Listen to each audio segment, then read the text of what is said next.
Entonces estamos en este pasaje después de la multiplicación de los panes. Sabemos esta sería la quinta señal. La primera señal, como hemos dicho, el apóstol Juan está utilizando en su evangelio específicamente 8 señales para demostrar que Cristo Jesús era el Mesías, como dice en Juan 20, 30, 31, para que conociendo que es el Mesías nosotros creamos en Él y confiemos en Él como nuestro Señor, como nuestro Salvador. Entonces Él, ya hemos visto que convirtió el agua en vino, fue la primera señal, la curación del hijo de un noble a distancia. Después en tercer lugar el paralítico de Betesda, que fue sanado después de 38 años. Y la vez anterior vimos la multiplicación de los panes y los peces. 4 señales, y ahora la quinta señal es caminando sobre el mar, en este caso sobre el mar de Galilea, ¿no? Entonces vayamos a ver este punto. O sea, ¿por qué el apóstol Juan está mostrando estas señales, ¿no? Una señal es algo que sobresale sobre las leyes naturales que tenemos en nuestro mundo y que están vigentes. Una acción fuera o sea, si el hacha de Eliseo flota, no es normal, ¿verdad? Eso sería una señal. Se está suspendiendo la gravedad, no cae el hacha, ¿no? Si pesa 3 kilos, no cae el hacha flota, es totalmente anormal. Entonces, un milagro es algo que se sale de las leyes naturales, como siempre decimos, ¿no? Un milagro no es así como a la 1 de la tarde, ahí alrededor del mercado Tomás Esteves en Salamanca, ¿no? Iba yo al mercado y encontré un estacionamiento, un milagro, ¿no? O sea, no, ese no es un milagro, no es un estacionamiento, no es nada sobrenatural. Habiendo tanto tráfico, tantos carros, no es común que se pueda encontrar, ¿verdad? Pero sí es factible si te vas a un estacionamiento, si te estacionas 8 kilómetros después, ¿no? Entonces, entonces, entendiendo la definición del milagro, los milagros son pues señales o se constituyen en señales que solamente Dios puede hacer. Todo esto nos lleva a las conclusiones de cómo inició el mundo, ¿no? De la nada Dios hizo un milagro y creó de la nada y creó este mundo, ¿no? Creó a los animales, creó las plantas, creó las personas. Así relacionamos el asunto de los milagros, ¿no? Entonces, preferimos creer en eso, ¿no? En un principio personal, que llegar a creer que nuestro mundo fue formado de una explosión, ¿no? Porque entonces ya nos confundiríamos y yo les pediría que me dejaran poner 3 cartuchos de dinamita en su casa para ordenarla, ¿no? Entonces, y ninguno de ustedes, ahí sí serían lógicos, ¿no? Decían, no, ¿cómo creen? Si no se va a poner en orden así, se va a destruir, ¿verdad? Entonces, es lo mismo, no nos quieren hacer creer que de una explosión vino el orden que tenemos aquí. Eso no es factible, ¿no? El orden vino de una mente ordenada que tuvo un diseño, y ese diseño lo vemos aquí en nuestro mundo que está funcionando. Entonces, así el asunto. Entonces, por eso son importantes las señales, ¿no? Traigo mis ejemplos porque luego se me olvidan otros. A veces las señales, como ya fueron hechas, alguno diría, no sirve para nada, si eso fue hecho yo no lo vi. Es como si de repente tú tienes tu casa, tienes tu escritura en orden, ¿sí? Está en el registro público de la propiedad y llega un sujeto y te dice, esta casa no es tuya, es mía. Entonces, ¿qué le van a sacar? Aquí está la escritura, no vale porque yo no estuve, no vale porque yo no la vi. Entonces, si tú no viste el momento de la creación, si tú no viste el tiempo de los milagros, pero te estamos señalando que vino alguien del cielo a decirnos y mostrarnos que este es el orden que se siguió aquí en la creación y que este es lo que señala el Nuevo Testamento, ¿no? Un principio personal, un principio de sabiduría infinita que construyó este mundo, que lo diseñó y que nos advierte y nos dice, ¿no? Que la historia es el desarrollo del proyecto divino de redención, por lo cual nosotros debemos estar atentos a cómo vivimos, porque se puede vivir bien o se puede vivir mal. Si vivimos en contra de lo que Dios ha establecido, viviremos mal. Si vivimos en conformidad como Dios nos manda, viviremos bien. Entonces, así las cosas, ¿no? Dios establece este orden y es más fácil, claro, decir que el mundo vino de una explosión, aunque sea una necedad, y si quieren lo del cartucho de dinamita, nomás ustedes lo pagan para demostrarles que no es cierto, ¿no? Entonces, bueno, entonces, esta quinta señal, ¿no? ¿Cuál es la señal? Cuando Jesús vino caminando sobre el mar para encontrar a sus discípulos, pues los había, como sabemos, enviado. Estén ustedes en Mateo 14 y en Juan 6, donde vamos a estar. Mateo 14, 23 nos dice que despedida de las gentes, después de la multiplicación de los panes y los peces, despidieron las gentes, subieron a las embarcaciones y se fueron, pero Jesús se quedó ahí. Dice 23, despedida de las gentes, subió al monte apartado a orar. Y como fue la tarde, la noche más bien del día, estaba allí solo, ¿no? Esto es lo que nos indica la Escritura. Los había enviado a Capernaum y él se había quedado solo para orar. Entonces, veamos las circunstancias de este milagro, de esta quinta señal. Y los evangelios nos indican que el milagro ocurrió en la cuarta vigilia.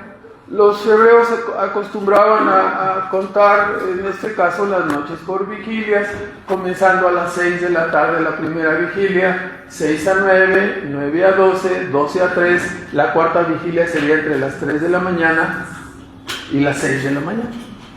¿Sí? Entonces, así el asunto, entre las 3 y las 6 de la madrugada fue este evento. Los discípulos estaban en medio del mar y empezó a azotarles un viento contrario, de tal manera que se provocaban olas muy grandes. ¿Sí? Si alguno de nosotros hemos estado en el mar, usted puede darse cuenta, ¿no? Aunque vayas en un yate que sea muy grande, si empieza a moverse el viento y se empieza un poco de tempestad, aunque la embarcación sea grande, se mueve como si fuera un barco de papel, así es increíble, ¿no? Te sientes así como decir, ay caray, ¿a qué horas una ola nos va a tragar o a qué horas se va a hundir aunque sea muy grande el yate? No hablamos de un yate para 100 personas, 200 personas. De todas maneras se siente incómodo, ¿no? Entonces, ya cuando las olas se empiezan a levantar, ya hemos visto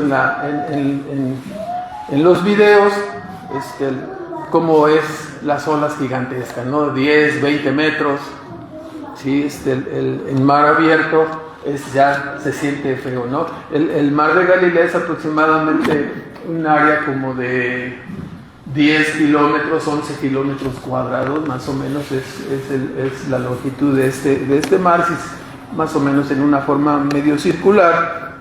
Entonces, así se les vino el viento contrario y en la noche obviamente no había lanchas de motor, ellos iban bogando, ¿no? Remando, estaban a medio mar y les sucede estas cosas.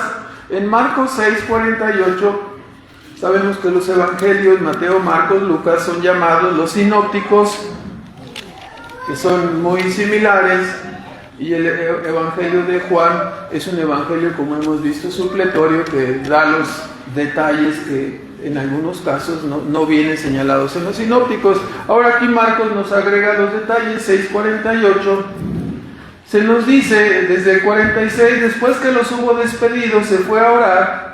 Es el pasaje paralelo. Y como fue la tarde, el barco estaba en medio de la mar y él solo en la tierra, o sea, Jesús solo en la tierra, del otro lado donde había sido desarrollado el milagro. Y desde allí Jesús en la montaña los vio fatigados remando, porque el viento les era contrario, y cerca de la cuarta vigilia de la noche vino a ellos andando sobre la mar y quería adelantarlos o precederlos, ¿no? Quería llegar ahí primero que ellos, como para sorprenderlos, quería anticiparles. Entonces estamos en este asunto, ¿no? Habían ellos adelantado como 25 o 30 estadios La medida del estadio son 180 metros, estamos hablando que habían avanzado 4,5 kilómetros, 5 más o menos, estaban a la mitad de cruzar el mar, de regresar de Bethsaida al lado de Capernaum, estaban a la mitad. Entonces, cuando los discípulos le vieron en la oscuridad, se turbaron y tuvieron miedo. Dice en 14:26 que dijeron los discípulos, viéndole andar sobre la mar, se turbaron, o sea, se espantaron, les dio miedo, diciendo, es un fantasma, ¿no? Y dieron voces. Ahora sí que les dio miedo, ¿no? Así lo dejamos así como dice, les dio temor, les dio miedo. Y evidentemente las circunstancias de los discípulos no eran muy favorables, ¿no? Todo se les juntó. Se les juntó que estaban cansados, ¿no? Después de repartir peces y panes para 5,000 personas, desvelados porque irían atravesando para llegar a Capernaum a descansar, a dormir, pero estaban desvelados, como algunos hermanos que luego regresan medio desvelados de los viajes misioneros, ¿no? Entonces, luego se les vino la tormenta, el viento en contra, el peligro amenazándoles en la oscuridad, a medio mar, ¿sí? Revuelto ahí todo, agitado, y luego por encima de eso aparece una figura caminando sobre el mar, ¿no? O sea, entonces les cayó la noche ahí totalmente, ¿no? ¿Qué es esto? ¿Qué está pasando? Pensaron que era un fantasma. Entonces, vea usted una polaridad grande aquí, ¿no? Primero estuvieron tocando casi el cielo, ¿no? O sea, viendo multiplicarse los panes y los peces, al multiplicarse, bien, qué bárbaro, ¿no? Estamos aquí ante un hecho asombroso, ¿no? Estamos testigos, casi se sentían, y nosotros somos los apóstoles, nosotros estamos aquí con Jesús, el que hizo el milagro, y ahora se encuentran al otro extremo, ¿no? Del éxito y la grandeza, al extremo de estar a medio mar, casi ahogándose, viendo que se les venía sobre ellos algo muy difícil, al borde de perecer en un vendaval a medio mar. Si hubiera existido la frase en aquel entonces, los discípulos hubieran dicho, como muchos jóvenes hoy, me quiero morir, ¿no? O sea, estando ahí, así hubieran dicho, me quiero morir ahorita con lo que me está, con un dolorcito de cabeza o alguna cosa así. Entonces, jamás hubieran imaginado al ser embarcados en esa tarde, en esa noche, que les sobrevendría esta circunstancia. Algunas mentes enfermas dirían, eso les pasó porque alguno de ellos tenía algún pecado, ¿no? Ya ve que hay siempre mentes que funcionan así, si ven cualquier cosa, algún pecado has de tener por ahí escondido, ¿no? Sin embargo, nada se nos dice al respecto en la Escritura. Hay circunstancias de prueba, hermanos, que nos pueden venir por errores o por pecados nuestros, consecuencias de los pecados, consecuencias de los errores. Y hay circunstancias que son permitidas por Dios en nuestra vida con objeto de probarnos, con objeto de que nosotros aprendamos a refugiarnos y a confiar y a creer en Cristo. O sea, ahora sí que vamos a una prueba que vamos a poner, ¿no? Este era el caso.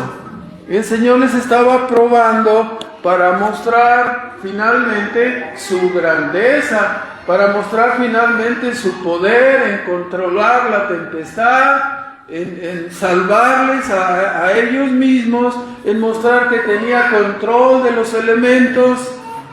No solamente podía multiplicar el pan y los peces, pero también podía controlar la gravedad y sustentarte ahí sobre el mar sin salvavidas, sin una tabla, sino parado sobre el mar. No cualquiera de nosotros, a ver, párate, entras y te vas hasta el fondo, ¿no? Y si no sabes nadar, pues todavía peor. Entonces, ahora en segundo lugar, esas eran las circunstancias. Ahora vemos en este pasaje que la ayuda de Cristo llega siempre en el momento de la prueba, en el momento. La palabra tentación o prueba es una palabra que puede traducirse en cualquiera de estas dos maneras. dependiendo del contexto en el que se encuentra esta palabra. Si es en el lado de inclinarse al pecado, es como una tentación. Si es en el lado de probar, si nosotros vamos a continuar confiando en Dios, se trata de una prueba de nuestra fe. Entonces el contexto es el que determina la manera de traducir esta palabra.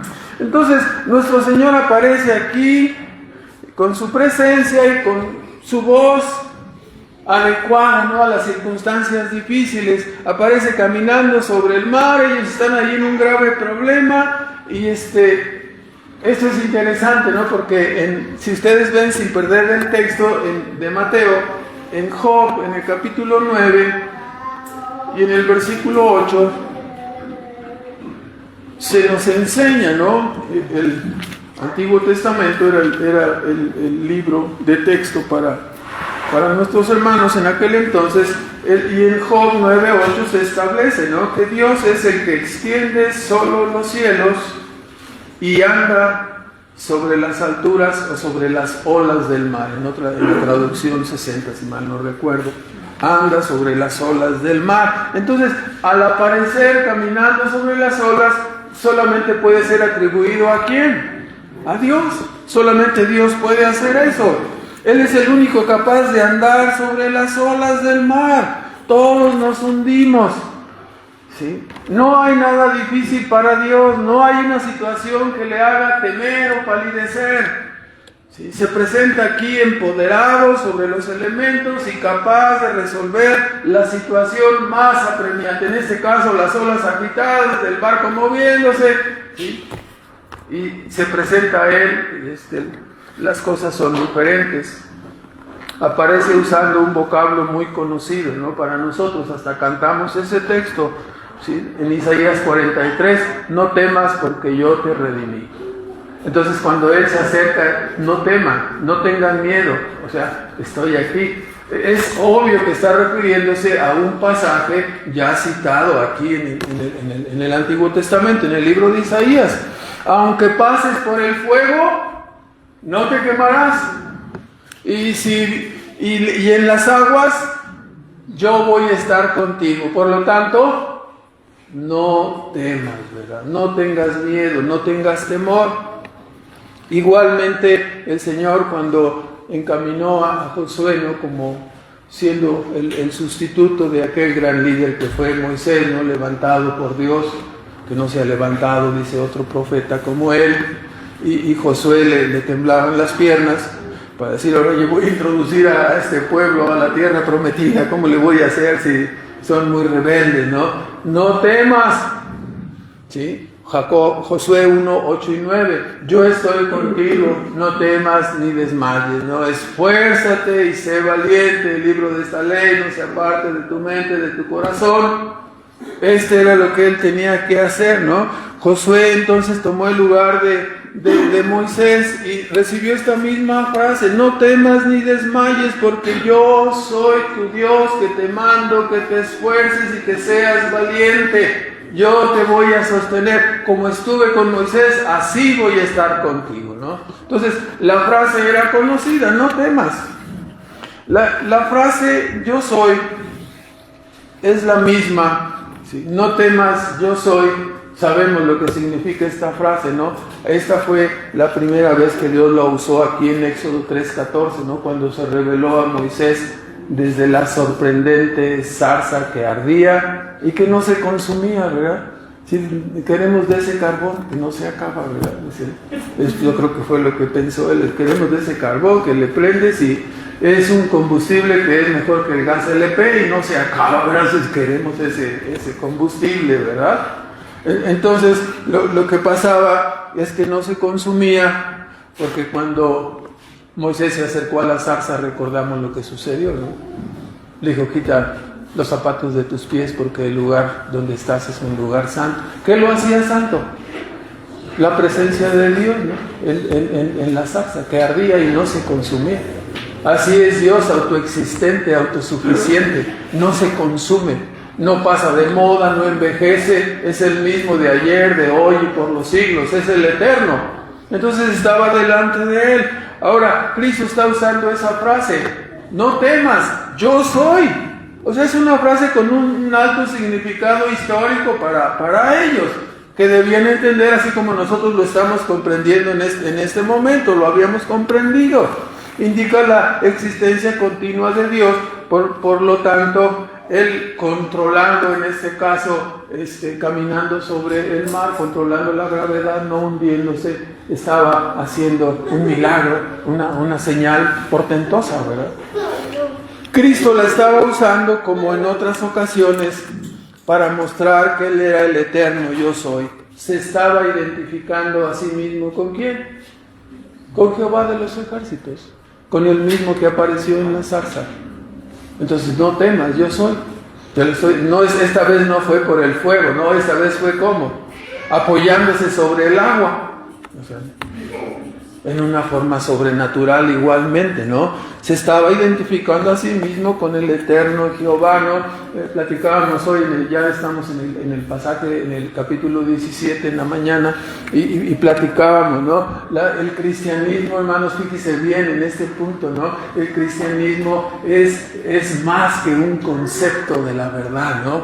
El cristianismo nos manifiesta a Dios aquí en medio de la historia. A Dios manifestándose en la historia y dando testimonio y dándonos los conceptos a través de la predicación de su palabra. Entonces es algo muy distinto, ¿no? No, todas las religiones son iguales, que un error completo, ¿no? No, aquí el asunto es que la religión es parte de la historia misma del desarrollo de los seres humanos. Y Cristo aparece en la historia y da testimonio en esa historia y es prometido y viene después de ser prometido hace 2000 años y ahora estamos cerca del final de los tiempos, ¿no? Donde sí va a importar de qué manera hemos vivido, de qué manera hemos tomado este concepto y esta verdad. No se ha hecho esto en un rincón, decimos este argumento. La verdad del Evangelio no fue hecha en un rincón. Fue testificada por muchos, fue preservada de parte de Dios en una forma natural, ¿sí? En una forma sobrenatural, quiero decir. Entonces, aquí estaba el eterno yo soy caminando sobre el agua, ¿no? El mismo que había dicho antes de que Abraham fuese, yo soy, indicando su existencia eterna, ¿no? Así que detrás de la frase no temas, no tengas miedo, está el todopoderoso y eterno Cristo Jesús para respaldarla, caminando sobre el mar, aquietando el viento, apareciendo oportunamente a la hora de la prueba. Así fue para ellos. No llamaron un SOS, no había teléfonos celulares, no había señal para que dijeras aquí que vengan, me estoy ahogando, nos estamos hundiendo. Así fue para ellos y debemos entenderlo, ¿no? Así lo será para nosotros, ¿sí? Así también será para nosotros. Sí, muchas personas dicen, no, yo le voy a pedir a Dios para que me quite la prueba, ¿no? Hermanos, ¿qué notamos aquí? ¿Quitó Dios la prueba? No la quitó. No la quitó. Así también será para nosotros. No nos quita las pruebas porque no son necesarias. Es necesario que a través del ejercicio de la fe nosotros vayamos creciendo y madurando. Y si ustedes de esos papás, perdón por la expresión, no enfadosos, que apenas el niño está haciendo algo así, quítate, así no se hace. O sea, déjelo que se equivoque, déjelo que choque, deja que haga las cosas chuecas. Para que no, mira, tienes que hacerlo de esta manera, porque si siempre lo vas a quitar porque hace las cosas chuecas, pues claro, don perfecto, así va a ser el papá, no, aquí viene don perfecto, ¿sí? Solamente lo hace bien, no, pues ya mejor para que haga algo, mejor espera a que llegue y que lo hace todo bien, ¿no? ¿Cuándo van a aprender nuestros hijos a hacer algo? ¿Cuándo? Cuando los dejemos ensayar, cuando los dejemos hacer algo y equivocarse y enderezarlo y corregirlo, ¿verdad? Entonces, aquí está la oportunidad, ¿no? Cristo aparece entonces oportunamente para ayudar a sus discípulos y aparece caminando sobre el mar, aquietando el viento a la hora que es necesario. Así fue para ellos y así lo será para nosotros.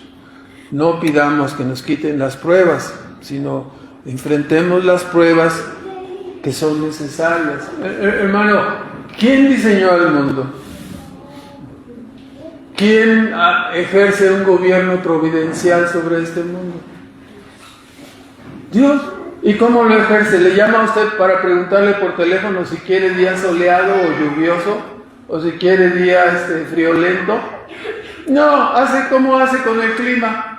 Hace lo que quiere, ¿no? Hay ciclos, por supuesto, hay ciclos. Pero, hermanos, Dios no nos va a quitar las pruebas. Si nos llega una prueba para nosotros es que es necesaria. Pero es que yo no creo que sea necesaria. Te equivocaste en mandarme esta prueba. ¿Se atreverá usted a decirle a Dios que se equivocó?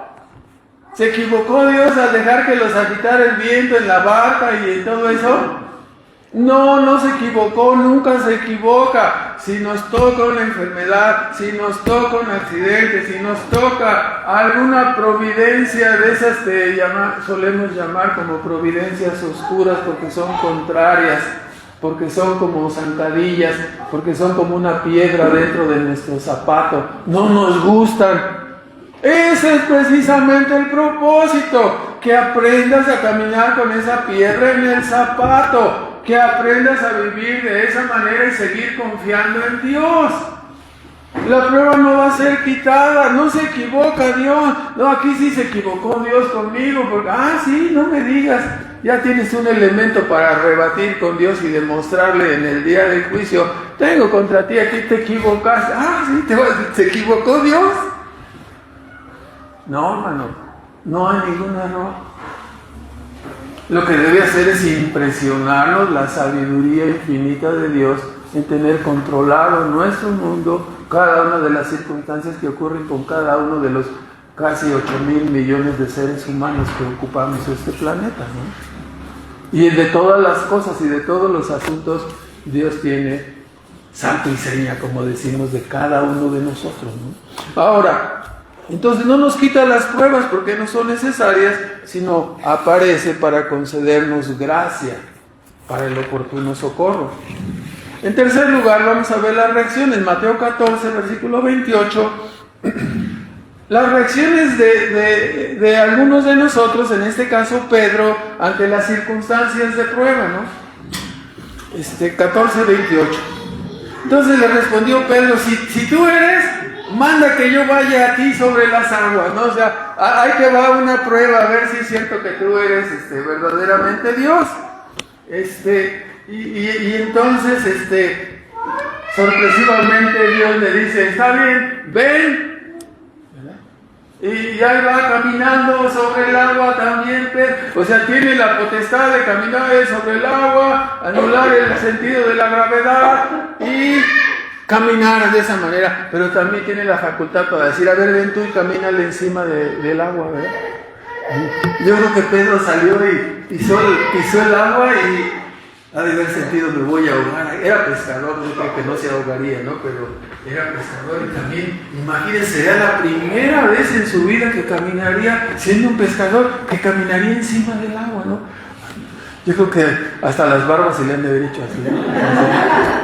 Probablemente, ¿no? O sea, estaba fascinado con lo que estaba sucediendo. El asunto, entonces, Pedro dice de esta manera, ¿no? Muchos de nosotros nos vamos a manifestar en esta reacción, ¿no? Pedro fue desde un extremo del péndulo hasta el otro. Primero salió valiente y caminó sobre las aguas. Imagíneselo usted, ¿no? Algo maravilloso, ¿sí? Salió con gran valor, ¿no? O sea, muchos critican a Pedro, como lo vamos a ver, pero ¿cuántos eran los apóstoles, hermano? 12. ¿Cuántos salieron a caminar? Uno. ¿Y los otros? Los otros se quedaron arrinconados en el barco, ¿sí? A lo mejor morados de frío o de color, no sé de qué sería, pero estaban allí, ¿no? Él salió por encima de la tibieza y de la mediocridad de los otros que no se atrevieron a salir. Se salió de la barca. O sea, salió de su status quo, salió de su posición normal. ¿Cómo voy? O sea, confió plena y completamente en Cristo. Y salió y dio su paso sobre el agua. Es como cuando nos narra la Escritura el caso de Abraham, ¿se acuerdan ustedes, no? Dios llamó a Abraham y salió Abraham ¿con qué? Con su GPS, ¿no? Así iba. No, salió sin saber a dónde iba. Sin saber a dónde iba. En este caso vemos aquí uno que se levanta por encima de la tibieza y de la opacidad de sus compañeros. La reacción de la mayoría es de que, a ver, pásale a caminar en el agua. Y entonces, no, yo me quedo mejor aquí en el barco, ¿no? O sea, me voy a quedar aquí en el barco. Pedro avanzó como caballo brioso, ¿no? Con una fe aplastante y fuerte en un principio, ¿no? Si eres tú, manda que yo ande sobre el mar. Fue como un desafío, ¿no? A ver, ándale pues, salte para que veas que soy yo y camínale. Y entonces, ahí se fue caminando. ¿Sí? Es el mismo carácter, es la misma persona, ¿no? Cuando estábamos platicando acerca de la última cena, ¿sí? Les aviso que todos ustedes me van a dejar. ¡No! Aunque todos te nieguen, yo voy a morir por ti, ¿no? Ni siquiera esperó. Luego su carácter, ¿cómo es? Impulsivo. Reacciona inmediatamente, ¿verdad? Sí. En este caso vemos que si los demás se quedan, no, yo mi vida voy a dar, tu vida vas a dar por mí, me vas a negar ahorita 3 veces, vas a negar que me conoces, ¿no? El miedo lo paralizó, ya estamos adelantando, el miedo paraliza la fe, el temor paraliza la fe, ¿verdad? Le tuvo más miedo al hombre que de lo que Dios podía guardarlo, ¿no? Entonces, aquí, aunque todos se negaren, también dijo él, yo estoy dispuesto a morir. 14:29, vemos que desciende de la nave y camina sobre las olas, avanzó hacia Jesús. ¿Qué nos enseñan estas cosas, no? Hermanos, un hombre de fe camina sobre las circunstancias que están aconteciendo para su vida. ¿Cómo se sostiene? Mirando a Cristo, poniendo los ojos en el autor y el consumador de la fe, confiando en Él, estando ciertos de que lo que está sucediendo está en control de quién, de nadie, no, está en control de Dios. Entonces miramos y confiamos en Dios. La vida es así para nosotros. Un hombre de fe caminará sobre sus circunstancias. No, pero es que imagínense que Job dijera, no, es que a un hombre de fe como yo no puede enfermarse. No puede enfermarse, o sí se puede enfermar. Claro que nos podemos enfermar, ¿verdad? Tuvimos la enfermedad hace poco de la epidemia del COVID, prefabricada o no, eso ya es juicio personal, pero lo dejamos hasta allí. Y el asunto es que hay personas que murieron de COVID. Y si a usted le dio COVID, como a mí me dio COVID, a algunos nos dio COVID y no morimos. Pero así es el asunto, hubo otros que sí se murieron, ¿no? Que tenían como, no puedo pronunciar esa palabra, comorbilidades. ¿Sí lo dije bien o no lo dije bien? Sí, a ver, un doctor aquí que me... Sí se dice así, hermano. Bueno, ya no lo repito porque me salió ya una vez, ya dos veces ya no me sale, ¿no? Me falta fe ahí. Entonces, de repente, entonces, vemos aquí, ¿no? Que el carácter de Pedro, de repente el viento fuerte rebasó su convicción inicial, ¿verdad? O sea, sí empezó a caminar sobre las olas. Podemos imaginarnos a Jesús ahí a la altura donde está la cámara, 8 metros, más o menos desde aquí, desde el púlpito, más o menos, ¿verdad? Entonces le dice, ven, entonces comienza a venir, acá está la barca, ¿no? Pero en ese punto de ir hacia donde está Cristo, avanzó 2 o 3 metros, ¿y qué pasó?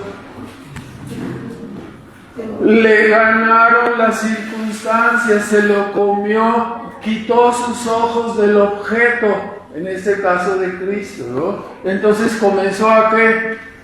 A hundirse. Entonces, ¿qué fue lo que sucedió? ¿Por qué cambió? ¿Acaso las olas o la oscuridad aumentaron? No, eran las mismas, ya era un problema. Mientras que Pedro miró a Cristo, anduvo sobre las olas. Cuando dejó de mirar a Cristo y se fijó en las olas, entonces vino la duda y comenzó a hundirse. Entonces debemos poner atención en este detalle, porque muchos de nuestros resbalones, de nuestras caídas, tienen su origen en la misma circunstancia. Comenzamos bien la hora de la prueba, comenzamos a resistir, pero después dejamos de mirar a Cristo, dejamos de confiar, empezamos a platicar con la vecina, con el vecino, y dicen, no, eso que tienes tú te va a matar. Esta circunstancia, yo no conozco a nadie que haya salido vivo de esa circunstancia. Ay, no me digas, comadre, por favor. Sí, todos los que he visto se mueren horriblemente. Y tú, ibas caminando bien y te estabas de repente te vas hacia abajo, ¿no? Si dejas de mirar a Cristo, si dejas de confiar, las circunstancias te tragan. Las circunstancias, o sea, nos acordamos, ¿no?, de aquel ejemplo cuando estaba atrapado el peregrino infiel, ¿no?, en el calabozo del gigante desesperación. ¿Se acuerdan ustedes? ¿De qué se acordaron? ¿Qué sacaron? ¿La llave de la qué se llamaba? La llave de la fe, que abre todas las puertas. Y se escaparon de las garras del gigante desesperación y de su esposa, que se me olvida cómo se llama.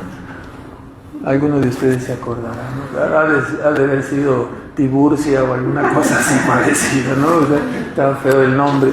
Entonces, entonces, cuando estamos en uso de los medios de gracia, esto es la lectura, la oración, la exposición, la predicación, nos mantenemos a flote mirando a Cristo.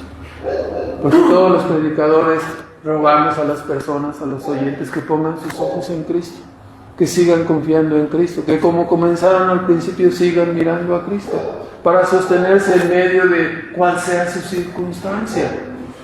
Pero cuando miramos a las olas de nuestras circunstancias y al viento que nos rodea y a nuestra situación, entonces comenzamos a dudar, entramos al castillo de las dudas, ¿no? Entramos a una situación difícil que consume el alma, que consume a las personas y deja que no todos los que he conocido que empiezan con síntomas como los que tú tienes han muerto en 2 semanas. Y empiezas tú y dices, no es posible, ¿verdad? Y entonces y el doctor te dice, ten calma, tómate estas pastillas y se va a componer. No, es que mi vecina me dijo, y que le cree más a la vecina, ¿verdad? Entonces, hay que mantenernos mirando a Cristo, mantenernos a flote mirando y confiando en Él. Si miramos a las olas y al viento que nos rodea, nuestra situación se pondrá difícil, comenzaremos a dudar y se transformará como Cristo, como Pedro cuando viene hacia Cristo, ¿no? Comenzó a hundirse, se hunden ante las circunstancias, no voy a poder. Entonces ya llega aquí el momento, ¿no? El rescate en cuarto lugar, el rescate de Cristo y el reconocimiento de sus discípulos. Comenzamos diciendo que esta es la cuarta señal, Cristo caminando sobre las olas, ¿no? Cuando Pedro salió a caminar sobre las olas, es normal, uno puede salir de una embarcación y caminar sobre las olas. Es otro milagro, ¿verdad? Es otra señal, ¿sí? Cuando Cristo extiende su mano para tomar a Pedro y ponerlo a flote y subirlo a la embarcación, eso es lo normal así. No, tampoco es normal, ¿verdad?, que lo sostenga. Tú estás parado sobre el agua y sostienes a otro. Pues, ¿qué es lo que ocurre, no? Cuando eso es lo que hace que a veces en lugar de ser uno el ahogado son 2, ¿verdad? Porque el que se está ahogando te abraza, por eso le dan un golpe de knockout. Algunas personas se enojan, ¿no? No, pues si lo dejas que siga abrazando te va a hundir y se van a ahogar no uno, se van a ahogar 2. Entonces por eso es común, ¿no?, que el salvavidas llegue como si fuera Mohamed Ali, ¡pam!, le da el golpe al otro y ya lo puede llevar y arrastrar, ¿verdad?, para que no lo vaya a hundir, porque el otro se va a desviar. No, espérame, me estás hundiendo, y pues me estás hundiendo, lo hunde. Para los que ven los videos, ¿no?, apenas hace poco acaban de sacar un video, la semana pasada, sobre los que cruzan el río Bravo, los inmigrantes, así. Enfrente de su hijo, su papá se ahogó. porque lo agarró otro y lo hundió y se ahogó. Ahí enfrente de su propio hijo. Entonces, iban a mejorar la vida, ¿no? Ahí está. Bueno, entonces, sí, volvemos al punto. Aquí aparece Cristo rescatando. Notemos, hermanos, que Cristo no solo acude en nuestras pruebas para decirnos no temas, no tengas miedo, confía, sino que en forma efectiva extiende su mano para ayudarnos, ¿sí? Fortaleciendo nuestra fe, o en este caso sacándonos del hoyo, ¿no? Nos pone en lugar seguro en medio de la prueba. Así el versículo 31 y 32, luego Jesús, extendiendo la mano, trabó de Pedro que se estaba hundiendo. ¿En dónde estaba apoyado Cristo? Estaba parado sobre el agua, ¿verdad? Pero lo tomó de la mano y lo sostuvo, ¿no? Aquí está la extensión del milagro, la versión extendida del milagro, ¿no? Y como ellos entraron en el barco, se apaciguó también el viento, ¿no? El control sobre los elementos de la naturaleza. Entonces, en una forma efectiva, Cristo extiende su mano y actúa en nuestras vidas, nos pone en lugar seguro en medio de la prueba. Extiende pues su mano y saca a Pedro y lo introduce en la embarcación. La parte sobresaliente en ese pasaje es que el Señor aparece rescatando a Pedro y a los discípulos en medio de esta prueba, ¿no? Con el viento agitado y las olas gigantes. Así extiende su mano todopoderosa y trae a Pedro a salvo, ¿no? Entonces debemos de notar, ¿no? Esto condujo a los discípulos que estaban ahí observando toda la película. ¿A qué les condujo? ¿Quién puede flotar? ¿Quién puede caminar sobre las olas del mar? Solamente Dios. ¿Quién puede sostener a Pedro y salvar lo que se está hundiendo? Un pescador. O sea, que tú salves a un citadino es una cosa, ¿no? Una persona que vive en la ciudad, que nunca va al mar, que nunca se mete a nadar en el mar abierto. Esa es una cosa, ¿sí? Sí, todos dicen, no somos muy buenos para nadar en la alberca y toda la cosa, ¿verdad? Pero cuando estás en el mar te das 80 abrazadas y avanzas 2 metros, es muy diferente, ¿verdad? Entonces, ahí está, era un pescador y se estaba ahogando, ¿verdad? En medio de las turbulentas olas. Así pues, todos los discípulos se maravillaron, tuvieron una reacción de reconocimiento y una adoración de una gran reverencia. Los que estaban en el barco, versículo 33, vinieron y le adoraron diciendo, verdaderamente eres hijo de Dios, solamente Dios puede caminar. Esto es, ellos entendían, ¿no? Que había un hijo eterno, un compañero de Jehová, ¿no? El que procede eternamente del Padre, ¿no? El Hijo eterno era el que estaba allí delante de ellos, el Hijo eterno encarnado, que eso es lo que narra Juan en su Evangelio.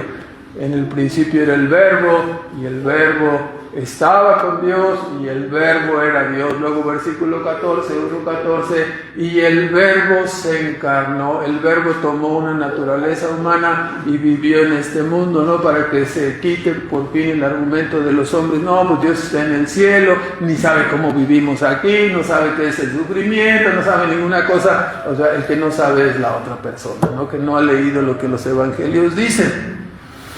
Ahora, entonces le adoraron, versículo 33, y dijeron, verdaderamente vinieron y adoraron, verdaderamente tú eres el Hijo de Dios, ¿no? Entonces podemos derivar de este pasaje que el Señor siempre atiende y responde al clamor de sus hijos cuando estamos en medio de la prueba, ¿sí?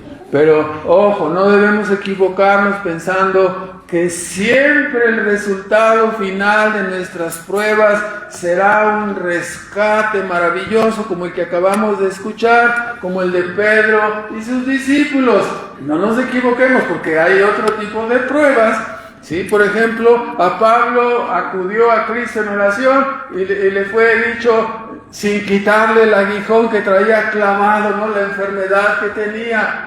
Sí, dijo, bástate mi gracia, no te voy a quitar la enfermedad. Entonces a veces podemos acudir a Dios y nos dice, quítame la enfermedad y sácame del hoyo en que estoy. Como siempre, perdón que lo diga, esto no, lo puedo tapar o omitir, lo voy a omitir mejor. Siempre salgo yo con eso de las deudas, ¿no? Ya ve que nos ha tocado vivir historias catastróficas aquí en esta asamblea por personas que piden prestado y no pagan, que dicen ser hermanos, y es algo espeluznante, ¿no? Ya, líbrame de mis deudas, pues ya no pidas prestado, ponte a trabajar, ¿verdad? Líbrame de mis deudas, pues ya no gastes más de lo que ganas, ya no te drogues. No, ves que ¿tú crees? Me prestó y ahora me quiere cobrar. ¿Eso no es amor de hermanos? Así como no. No es amor de hermanos, pues no pida prestado. Aquí no nos confundamos, ¿no? O sea, no, es que yo pensé que al venir aquí, pues como los hermanos ven que yo tengo necesidad, pues me tienen que prestar. ¿Me tienen que prestar? ¿Dónde encontraste eso en las Escrituras? Trabaja, si no trabajas no comas, no vas a comer. ¿Sí? Una cosa es que un hermano te ayude, pero si luego te presta y empiezas tú como la historia que conocemos, ¿no? Y entonces ¿en qué quedamos con eso? ¿Cómo que en qué quedamos? Pues te presté, págame. No me preguntes en qué quedamos, págame. O sea, si debe, pague. No ande preguntando en qué quedamos con los 10 que te presté. ¿Cómo que en qué quedamos? ¿Qué anda buscando esa persona? Pues que le perdones la deuda, ¿no? A fuerzas, te está haciendo un torniquete y uy, ¿dónde está el amor cristiano? Nah, o sea, no nos dejemos manipular por ese tipo de tonterías, ¿no? O sea, no debemos equivocarnos. El resultado, si quiere decir, pide prestado todo lo que quieras y después Dios te va a salvar, así como salvó a Pedro y se borrará, así como en el Fobaproa. Si fueras diputado o senador te lo creería, pero creo que no vemos ninguno de esos aquí, ¿no? Que se le borre la deuda y ya saben, ¿no? Entonces, para los que no conocen, pongan ahí en su buscador sucesos del Fobaproa. Se van a enojar más, pero bueno, entonces Pablo no le fue quitado su aguijón. Jacobo, el hermano de Juan, fue muerto por Herodes, no fue librado de la muerte, ¿verdad? En la persecución inicial de la iglesia. Juan el Bautista fue decapitado. O sea, nosotros entendemos, ellos están ya en el cielo, fue maravilloso, ¿no? El testimonio de la historia es que muchos hijos no han sido librados y han sido dejados y entregados a la muerte en la persecución. Entonces, no siempre vamos a ser sacados de la prueba así con pinzas y con un helicóptero saliendo y aquí está en la tierra firme. No siempre va a ser así. Esto va a depender de los planes y propósitos que Dios tiene con la vida de cada uno de nosotros, lo que va a suceder. Entonces debemos entender que la mejor forma de guardarnos de parte de Dios, ¿cuál pudiera ser? ¿Ponernos en una jaula de cristal para que no nos pase nada? ¿Conservarnos allí? No, Dios tiene una idea mucho mejor, mucho mayor, mucho más contundente. Nos ha sacado de Adán y nos ha colocado en Cristo. ¿Sí? Y en Cristo estamos tan seguros que ni la muerte, ni la vida, ni ninguna casa, ni nada de lo que ha sido creado nos puede apartar del amor de Dios que es en Cristo Jesús. Entonces, si nosotros morimos, ¿qué va a pasar? Pues nos están haciendo un favor. Y si nos matan por causa del Evangelio, nos están haciendo todavía un favor más grande, porque vamos a acabar nuestra vida como mártires y recibiremos corona de mártires, un galardón especial para un hijo de Dios. Esto no quiere decir, ¿no?, como hicieron algunos de una iglesia antropocéntrica ahí en Querétaro, ¿no? En un día de esos que llaman de la Semana Santa, en el día que se hace la procesión del silencio, fueron y se metieron ahí en medio de la procesión del silencio, que iban los ahí latigueándose y descalzos y todo. Pues ¿qué cree que pasó? A predicarles ahí el evangelio y a ponerles un folleto ahí en la cara se provocaron a estas personas, los persiguieron y luego llegaron al otro día, que era ya el domingo, entonces dijeron, fuimos perseguidos por causa de Cristo. No. No, pues si vas a ir a provocar a los que están allí en la procesión del silencio, te van a perseguir. No, hermanos, no es así. Dios nos ha colocado en Cristo y nos ha asegurado. Si nos persiguen y nos dan muerte por causa del Evangelio, será algo maravilloso para el que padezca este tipo de muerte. No recibirá un galardón especial. Nos hacen un favor.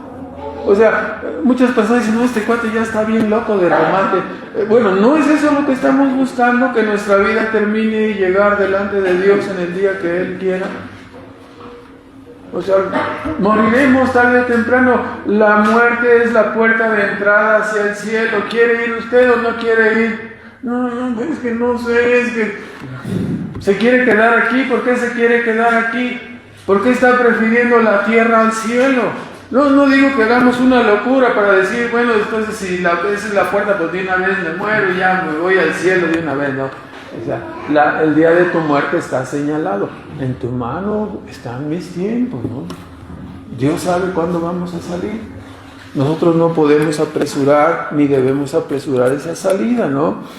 Entonces, al colocarnos en Cristo, el Señor nos ha introducido al arca de salvación. Juntamente con Él navegaremos por toda la eternidad y ninguna cosa creada nos puede apartar del amor de Dios que es en Cristo, ¿no? Así estamos en Cristo, en el arca de salvación. Así que si estamos en Cristo Jesús, estamos seguros y firmes, sin importar si en medio de la tempestad y el viento seamos muertos o seamos rescatados. Eso no importa. Lo que es importante es que nosotros permanezcamos en Cristo, ¿no? Que perseveremos en Él, que sigamos poniendo los ojos en el autor y el consumador de la fe. No importa cuáles fueron muy agraciadas las circunstancias en las cuales Cristo salió de este mundo. ¿Sí fueron muy agraciadas? Fue el único santo que ha pisado la tierra sin ningún pecado. ¿Y cómo murió? Como un criminal. ¿Fue un acto justo? No, todo estaba en contra, ¿verdad? Y sin embargo, ¿sí? Cuando sale de este mundo dice, he triunfado sobre el mundo. O sea, todos, ay, pobrecito, mira nada más cómo sufre. Van a ver la película de cualquiera de esas películas que ven los latigazos y la crucifixión. Ay, sabes qué pobrecito. ¿Pobrecito? ¿Sí? Es un hombre valiente, valeroso, con enorme masculinidad, con enorme presencia, soportó, no estoicamente, sino ayudado en la gracia de Dios, soportó todas estas cosas por amor, ¿sí?, de su pueblo, por el gozo puesto delante de Él. Estaba consumando la redención que traería honor y gloria eterna. Estaba sobre sus hombros el estado de la glorificación de cada uno de los atributos de Dios, ¿no? Su obediencia en la cruz y su muerte y la resurrección consumaron la redención por la cual Dios será eternamente y es eternamente glorificado ahora en su iglesia y lo será eternamente en el cielo, ¿no? Mientras que otros habrán vivido mal, apartados de Dios, y serán condenados eternamente, separados de Dios. Muchos hombres no entienden todavía ese punto, ¿no? Porque disfrutan de todo, disfrutan el aire, disfrutan la comida, disfrutan la vida, y son como, perdón por la expresión, ¿no? Son como el animalito que tenemos, ¿no? Que le das la comida y si te muerde la mano vamos a decir, oh no, ¿verdad?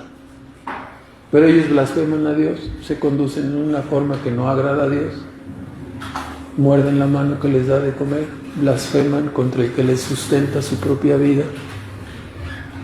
Entonces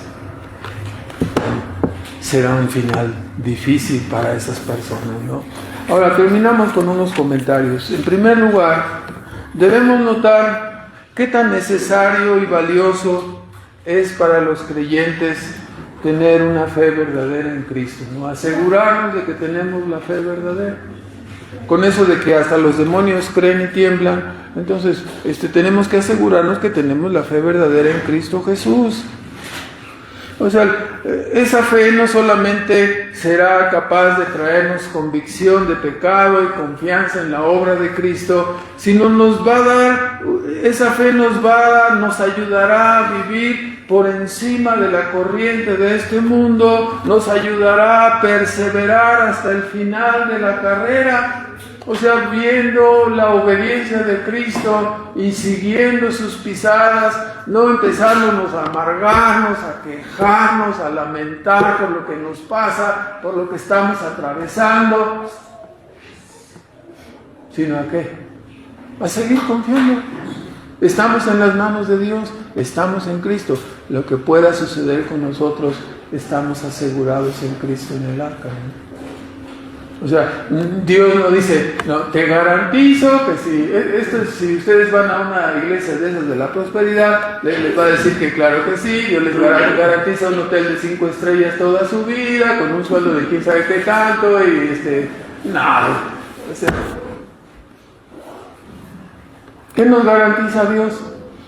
Que estamos seguros en Cristo, que ninguna cosa nos podrá apartar del amor de Dios que es en Cristo Jesús. Ni las pruebas, ni las adversidades, ni las enfermedades, ni lo más terrible, ni la muerte misma, nada nos puede apartar del amor de Dios.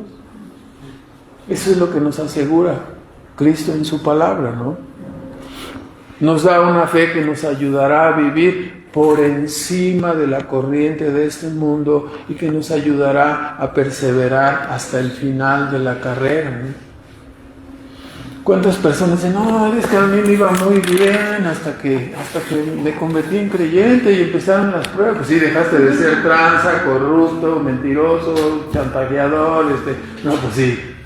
Si todos tus ingresos se debían a eso, pues sí se van hasta la basura, ¿verdad? Es lo común escuchar una crítica excesiva sobre Pedro, ¿no? Ese Pedro salió y dudó y se empezó a hundir. Sí. Y todos piensan, yo no hubiera hecho eso. ¿Tú saliste de la barca ya? ¿Saliste de la barca? ¿Todavía estás en la barca? Sentado cómodamente, ¿no? O sea, hay que salir de nuestro status quo, hay que salir de nuestra posición. No, es que no puedo, tampoco puedo. O sea, resulta que todos los esclavos de Cristo, nadie puede. Siempre no me canso de decir eso, ¿no? Nos redarguye especialmente más a unos que a otros, ¿no? Pero siempre es el asunto. Nos entregamos a Cristo, es todo para nosotros, pero a la hora de servir, nadie puede. Los esclavos están ocupados. Entonces, usted solo haga, ¿no? Usted solo haga las cosas, usted solo, porque los demás esclavos están ocupados, ¿no? Bueno, sí. Ya no vivo yo, sino vive Cristo en mí, ¿sí? ¿Y por qué cuando te necesitamos en el servicio no pasa lo mismo? Sigues viviendo para ti. Hay que examinarlo, porque muchas personas dicen, no, es que el hermano es muy duro, quiere tenernos aquí como esclavos. Yo no los estoy llamando. Yo vengo en el nombre de Cristo a invitar a las personas a seguir, a creer, a confiar en Cristo. Entonces, pero si las personas siguen ocupadas, ¿no? Entonces, no, que por favor no reciten ese texto, ¿no? Porque en algunos no queda bien, ¿no? Para mí el vivir es Cristo. Sí. El vivir es Cristo y el morir es ganancia. Pero te llamo a servir, ¿y dónde estás? No, fíjate, no voy a poder. Y este otro día tampoco puedo. Y este otro día tampoco puedo. Nunca puede, nunca. Se va a morir y no va a poder. ¿Cuándo va a poder? No diga que es esclavo de Cristo, porque no lo es. Si no puede servir a Cristo, no es esclavo de Cristo. A veces suena muy duro eso, ¿no? Pero somos buenos para criticar a Pedro. Mírese cómo se está hundiendo. ¿Sí? Se salió de la barca para obedecer. Muchos se quedan dentro de la barca solo para criticar, pero no se atreven a salir.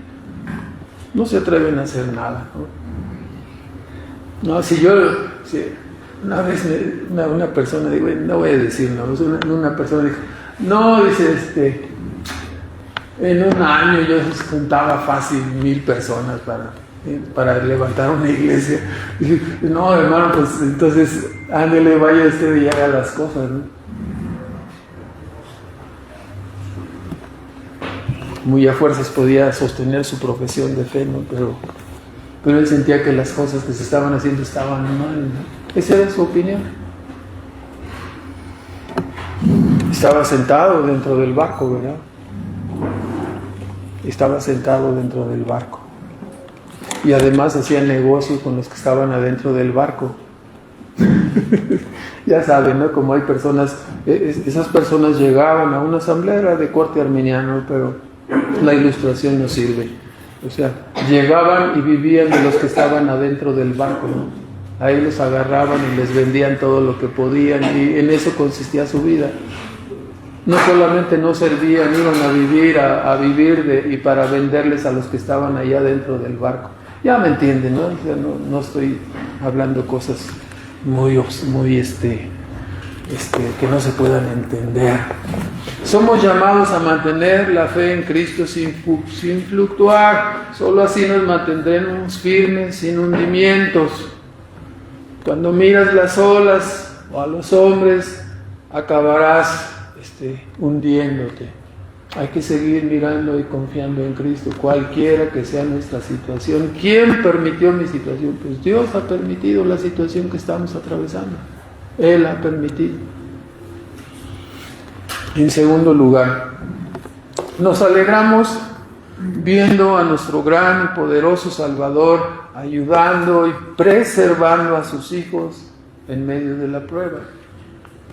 ¿Fue preservado Pedro o no? Sí fue preservado. ¿Cuánto ánimo nos da oír su voz diciéndonos, no temas? ¿Cuánto aliento nos da ver su mano extendida para socorrernos a nosotros en las pruebas? Así es Cristo con todos sus hijos, no solamente con Pedro. Dios ha dicho, nunca te dejaré, nunca te desampararé, yo soy tu Dios que te esfuerzo. ¿Lo estamos escuchando? Hay que creer y hay que confiar. Dios nos dice, no texto que conocemos casi de memoria, 1 Corintios 10, versículo 13. No os ha sobrevenido ninguna prueba que no sea humana, más fiel es Dios que nos dará juntamente con la prueba la salida. Entonces hay que volver a leerlo. No os ha tomado ninguna tentación que no sea humana. Hermano, lo que te está pasando ya le ha pasado a muchos otros creyentes igual o peor. Entonces no digan, no, es que yo solo a mí me duele la cabeza todos los días, no sabes cómo me siento, me duele, ay, mira, me duele con, ay, y dices, ay, ahora sí que, es insoportable, sí, me duele muchísimo, te duele muchísimo. Yo no veo que te estés revolcando ni azotándote contra el piso del dolor, ¿no? Como a veces hay dolores que toman a los seres humanos y nos doblegan, ¿verdad? Nos hacen llorar. Entonces, pero algunos no dejan nada, pero apenas les duele tantito. ¡Ya! Dame 4 aspirinas, ¿no? O sea, no pueden soportar ni siquiera un pequeño dolor, ¿no? Algunos van a otro extremo. Les platico esta historia, ¿no? Una vez censuraron a un hermano que ustedes conocen y yo también, ¿sí?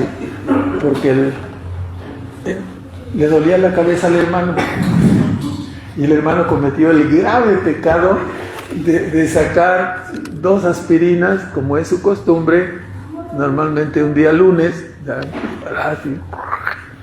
para eliminar el dolor de cabeza, ¿no? Entonces unas personas que lo vieron dijeron, casi se derrumba ahí la creencia de estas personas. ¿Cómo es posible, hermano, que usted que predica? Ya les dije quién es la persona. ¿Cómo es posible que sea usted que predica y se tome unas aspirinas? O sea, ¿Qué me estás queriendo decir? Si no me tomo la aspirina, el dolor de cabeza me va a incomodar, no voy a poder predicar.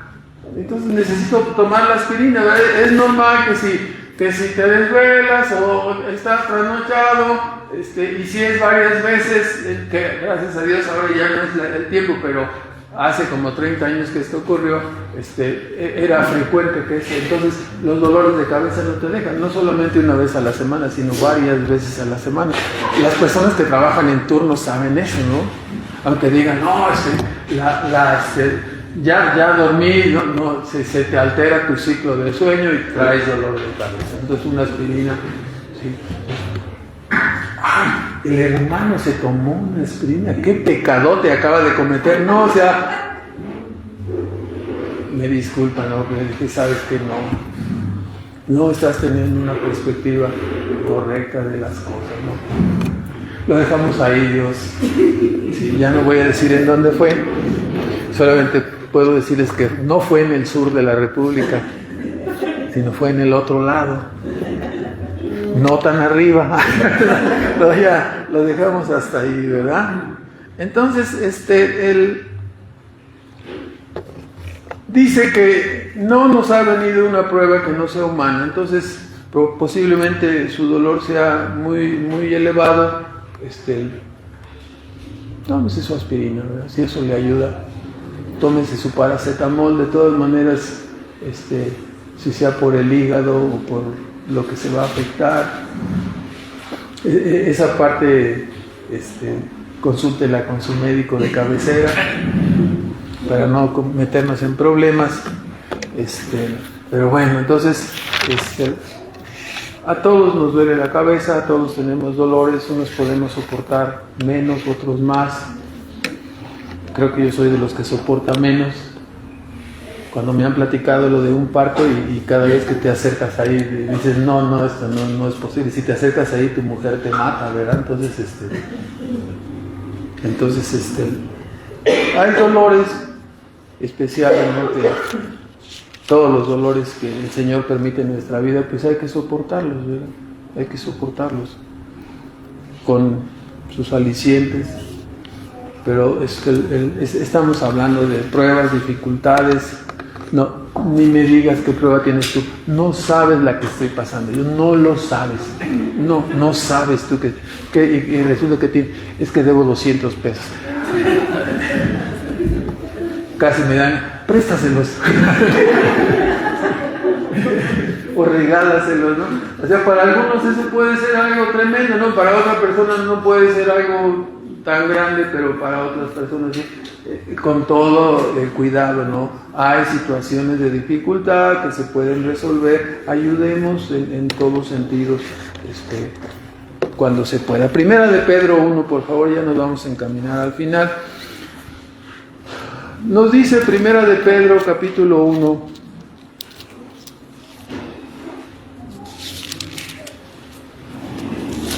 en el versículo 5 al versículo 7, nos dice: para nosotros que somos guardados por el poder de Dios a través de la fe, para alcanzar una salvación que está aparejada para ser manifestada en el postprimero tiempo, en lo cual nosotros nos alegramos. Aunque dice Pedro, aunque estemos al presente un poco de tiempo afligidos en diversas pruebas, si es necesario. O sea, Pedro dice, tenemos una salvación muy grande, la cual pronto vamos a tener. Cuando salgamos de esta vida, iremos ya directamente al cielo, esperaremos hasta la segunda venida de Cristo para que aquello sea más glorioso todavía, ¿verdad? Pero entre tanto que eso sucede, los creyentes aquí a los cuales escribía el apóstol Pedro estaban padeciendo persecución y muerte. Entonces, él dice, es necesario, ¿no? Te alegras en la salvación, aunque tengas ahorita diversas pruebas o tentaciones. Estas son necesarias, versículo 7, para que la prueba de vuestra fe, la fe es mucho más preciosa que el oro, porque es nuestra ancla para agarrarnos de las promesas que Dios nos ha dado, nuestra ancla para agarrarnos hacia el cielo.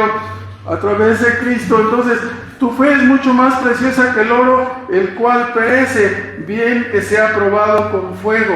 Así de la misma manera, nuestra fe se hallará en alabanza, gloria y honra cuando Jesucristo fuere manifestado. Entonces, el apóstol Pedro está comparando la fe con un metal precioso. ¿Con cuál? Con el oro. ¿El oro es valioso o no es valioso? En nuestro mundo terrenal es muy valioso, ¿no? En el cielo son las piedras que cubren el piso. Así dice Apocalipsis, ¿no? Entonces, ya nos damos cuenta, ¿no? Pero aquí es valioso. Pero comparado con la fe, ¿qué dice? Que la fe es mucho más valiosa, ¿no?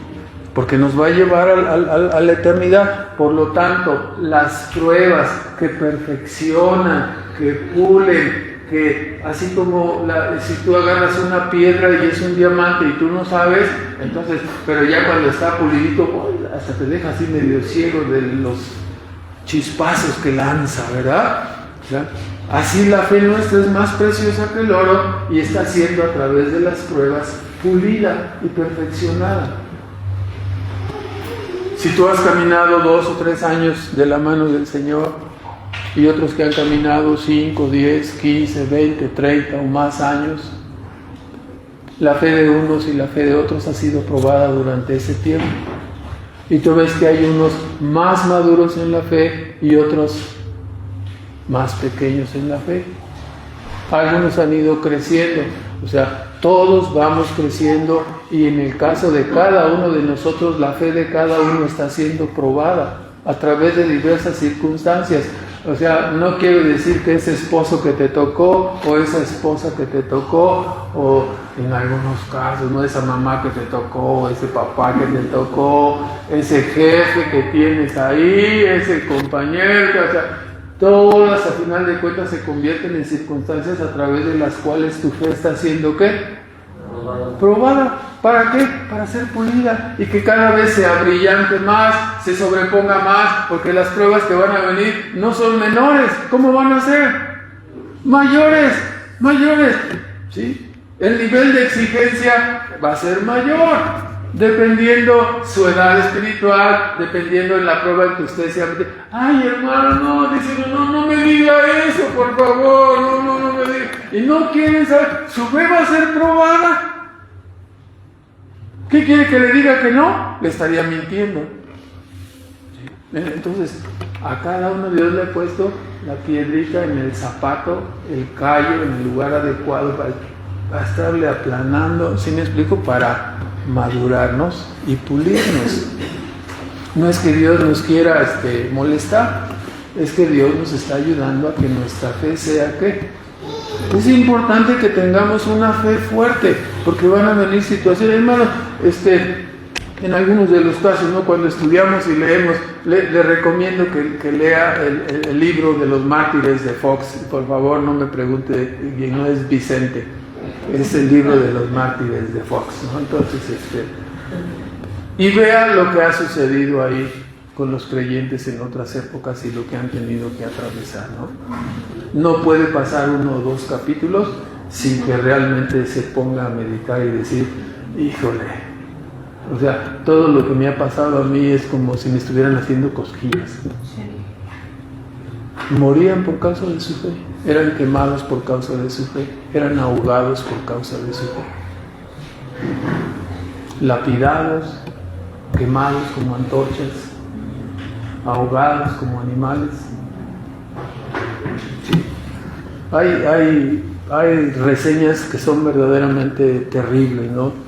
Sí. Personas dejadas, 50 personas en un cuarto de 8x8, vamos a decir así, allí mismo, sin alimento, sin agua, estando vivos y muertos, empiezan a morir hasta que termine el último. Así eran el trato para aquellos que estaban persiguiendo a los creyentes. Imagínense estar allí, padecer esto. Hermanos, todo lo que nos ha sucedido es como una broma para estas personas, ¿no? Eso a nosotros ni siquiera nos cuesta trabajo imaginarlo, ¿no? Así eran las torturas que ellos padecieron, ¿no? Entonces, bueno, que nuestra fe sea hallada en alabanza, ¿no? Recordamos al justo Job. ¿Nos acordamos de él? Sí. Se nos abre la cortina celestial, se nos dice que el diablo estaba dialogando con Dios. Déjame probar a este porque se te sigue por puro interés. No, ¿cómo crees? Sí, déjame probarlo, ¿verdad? Y ahí viene sobre Job. ¿Sí? Y si dijera eso de alguno de nosotros, este te sirve. No, ¿cómo crees? Fulana y fulano me sigue porque me aman, porque creen en mí, porque confían en mí, yo los salvé, los regeneré, me tienen un gran agravio, pruébalo tantito. Sí. Y estamos siendo exhibidos en cadena nacional, en cadena mundial, no podemos decir, ¿no? Nuestra prueba para ver si es cierto que seguimos a Dios verdaderamente o solo lo seguimos por interés. La forma en que nosotros enfrentamos una prueba trae honor y gloria a Dios o trae deshonor y vituperio para el nombre de Dios. No es nada más lo que estamos atravesando aquí nosotros.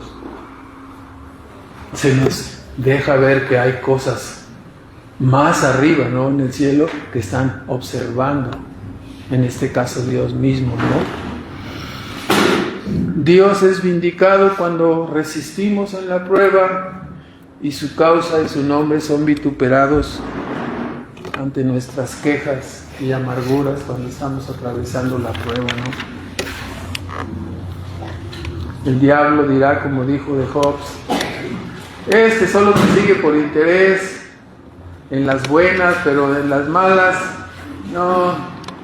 Y si no, échale unas cuantas malas y verás. Y ahí vienen las pruebas y las dificultades. Para los hermanos de Job que estamos ahora, la pregunta es, ¿tiene razón el enemigo en nuestro caso?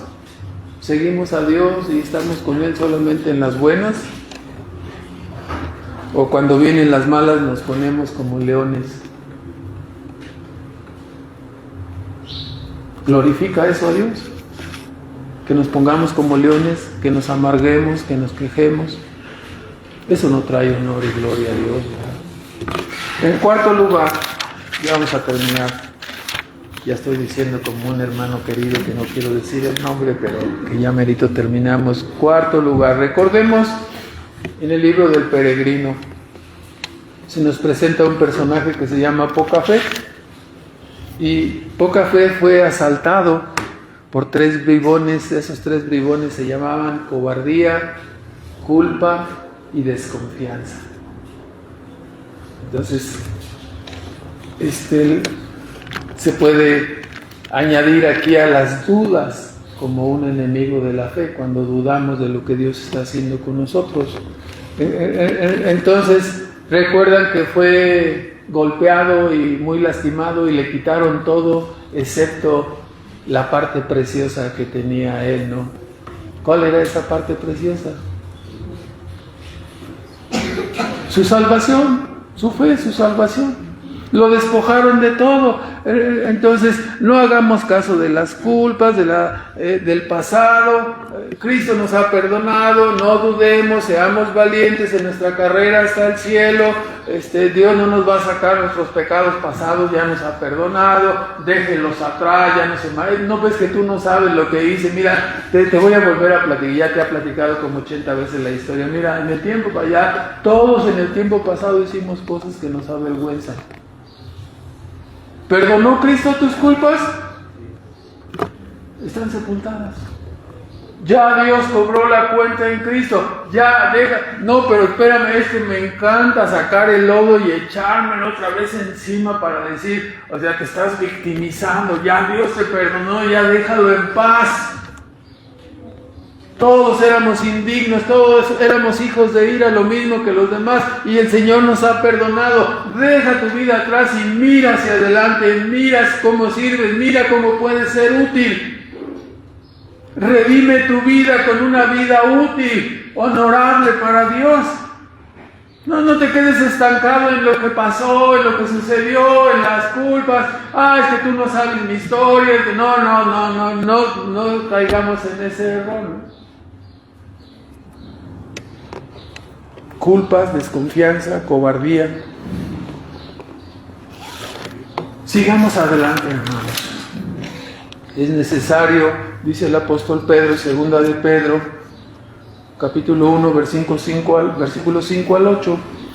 Con eso vamos a casi terminar ya 5. Dice ahí: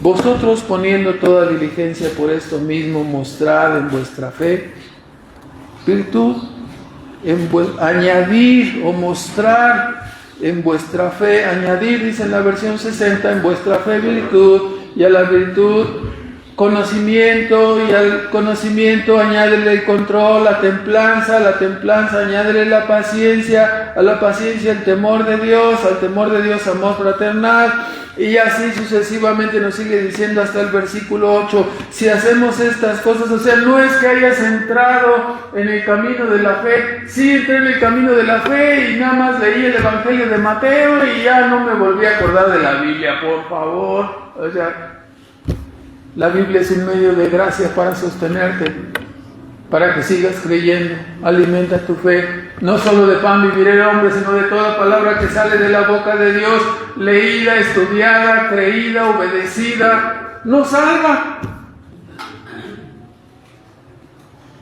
A través de Cristo, claro.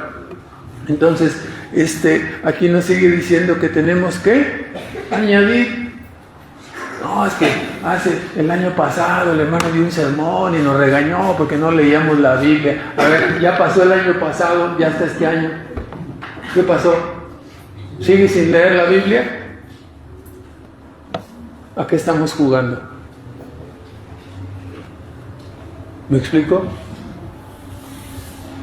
Pues, si se nos dicen y nos redargüyen y nos señalan, pero nosotros seguimos en el mismo, pues no podemos avanzar, no añadimos nada. ¿Sí? Está bien, sí, te dejé leyendo Génesis el año pasado, ¿en qué vas? Sí, ya voy donde desobedece a Adán. El año pasado, ¿me explico? Pues, no, hermano, nos impresiona, ¿no? La lectura de la Biblia cotidiana, 2 o 3 veces al año. 2 o 3 veces al año. Eso es algunos hermanos que son un buen ejemplo para imitarlos, ¿no? Entonces, ¿qué tienen ellos que no tengamos nosotros? No, ya están jubilados. Bueno, aparte de eso, no tienen hijos. No, sí tienen hijos. No trabajan. No, sí trabajan. Y no duermen poco, pero sí duermen. ¿Me explico?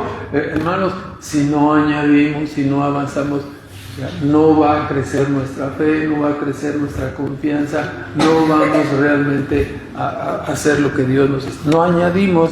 Ese es el secreto para no quedar estériles y sin fruto, ¿no? Si hacéis estas cosas, nos dice ahí en el versículo 8, lo tiene ahí. Si estas cosas están en vosotros y abundan, no os dejarán estar ociosos ni estériles en el conocimiento de nuestro Señor Jesucristo. ¿Sí? El apóstol Pedro sigue diciendo que si hacemos estas cosas, al final tendremos una entrada como triunfal en el reino de los cielos. Pero se trata de añadir. Entré a trabajar. Sí. ¿Y qué puesto tienes? Ayudante general. ¿Cuántos años tienes de antigüedad? 35 años, ya me voy a jubilar.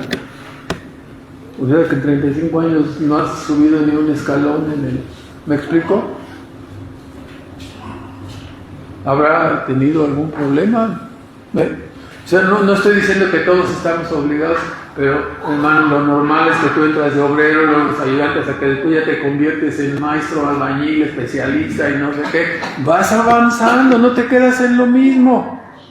Nosotros hemos sido salvados hace algunos años, entonces vamos creciendo y avanzando. ¿Qué pensaría si su hijo de 35 años le dice, mamá, quiero chopitas? No, bueno, casi le vas a arrancar la cabeza de un trancazo, ¿no? No hagan eso, ¿no? Pero ¿es correcto? No, es correcto para un bebé de 1 año, ¿verdad? 2 años. Pero para un Adulto de 40, no, ya no, hermanos. Añadid a vuestra fe virtud, paciencia, dominio propio, conocimiento, para que no estemos sin fruto, ¿no? Hay que regar el arbolito para que crezca, para que dé fruto. Ahora, en quinto lugar, notemos que lo más importante no son los milagros, sino una fe verdadera en Cristo Jesús, ¿no? Las señales nos fueron dadas para que estuviésemos seguros, ¿no? Que Cristo es el Mesías, es el Salvador.